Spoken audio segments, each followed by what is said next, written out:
qui n'ont pas de prophète. Et d'ailleurs,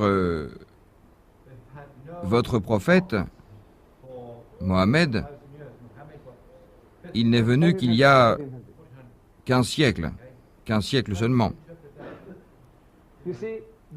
Vous voyez, le Coran est le seul livre qui nous dit « À chaque nation, nous avions certes envoyé un avertisseur, et pour chaque peuple un guide. » Les Africains, regardez-les, est-ce qu'ils avaient des prophètes? Pourtant, avant la venue des hommes blancs, ils avaient des croyances. Ils avaient une noble conception de Dieu. C'est l'esprit le plus haut et le plus pur. Rien ne lui ressemblait. D'ailleurs, il ne lui faisait pas d'image. Ceci est une preuve de leur croyance. Ils savaient que l'adultère est un péché, que voler est un péché, que beaucoup d'autres choses sont un péché, et ceci avant que les hommes blancs ne débarquent sur leurs côtes.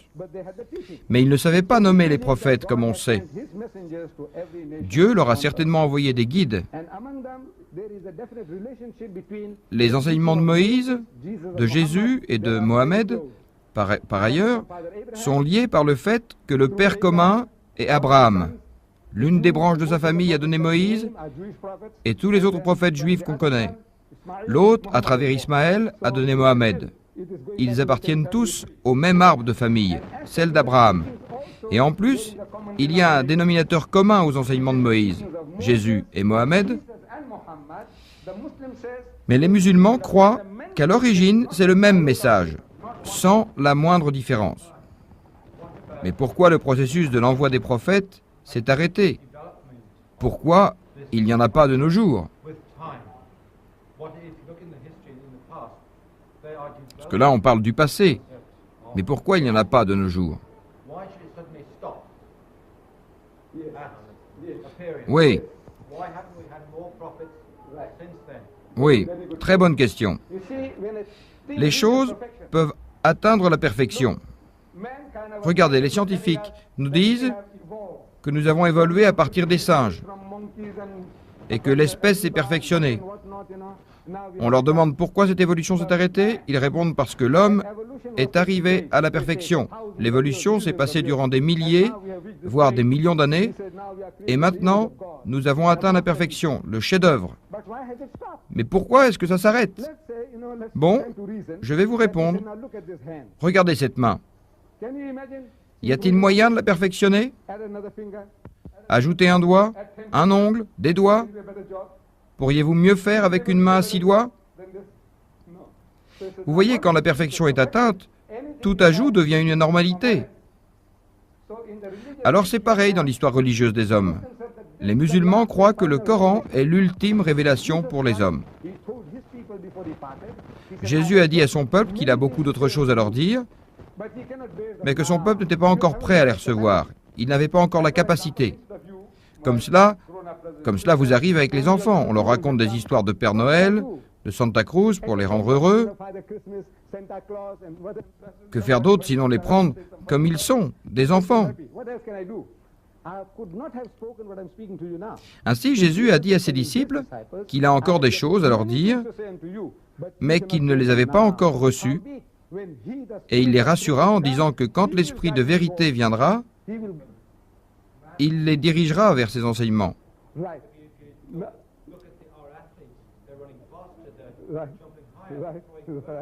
Oui. Oui. Mais pour cela, vous avez besoin d'être guidé. Regardez par exemple un sprinter. Il a un noble but, gagner.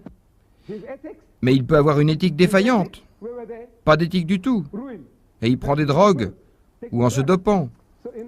Alors malgré son physique très fort, il a besoin d'être guidé pour faire le bon choix. C'est pareil pour vous. Vous avez une maturité d'esprit, mais vous avez besoin d'être guidé. Et sans...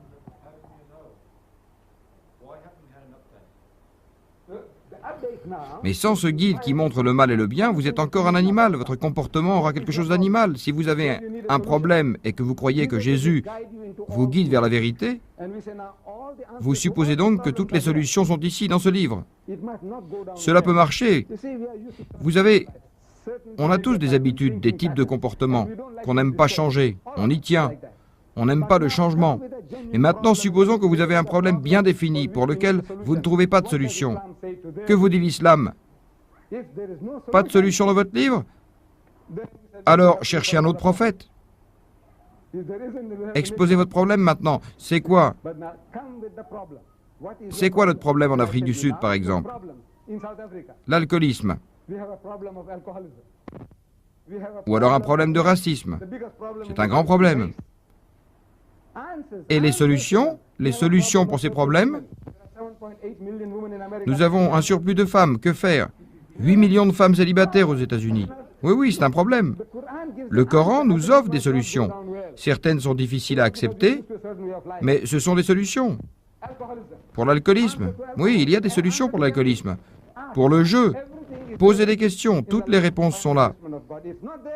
Ce prophète ne répond pas à nos questions, alors interrogeons un autre prophète. S'il ne répond pas à vos questions, créez-en un autre.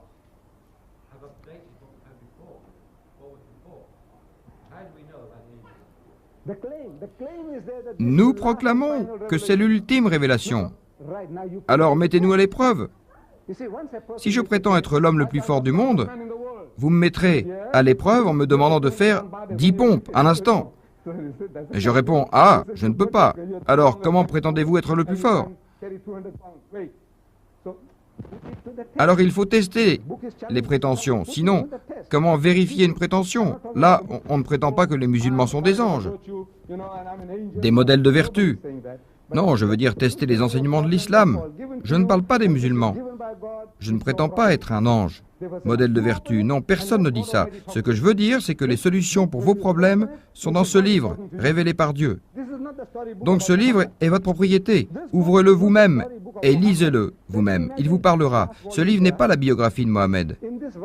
Dans ce volume épais, il n'y a ni le nom du père de Mohammed, ni sa naissance, ni sa famille, ni son décès. Et vous imaginez un homme qui écrit un livre dans lequel il ne parle pas de lui-même? Le nom de Mohammed revient dans ce livre 5 fois, alors que le nom de Jésus revient 25 fois. Réfléchissez.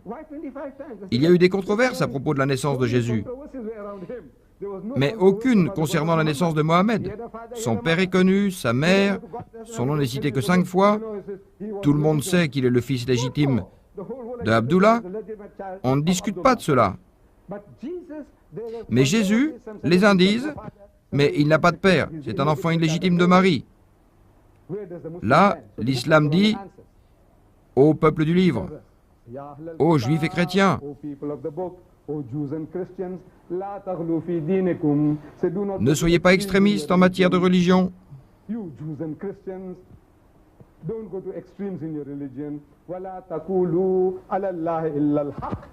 Et ne dites sur Dieu que la vérité. Le Messie, c'est-à-dire le Christ,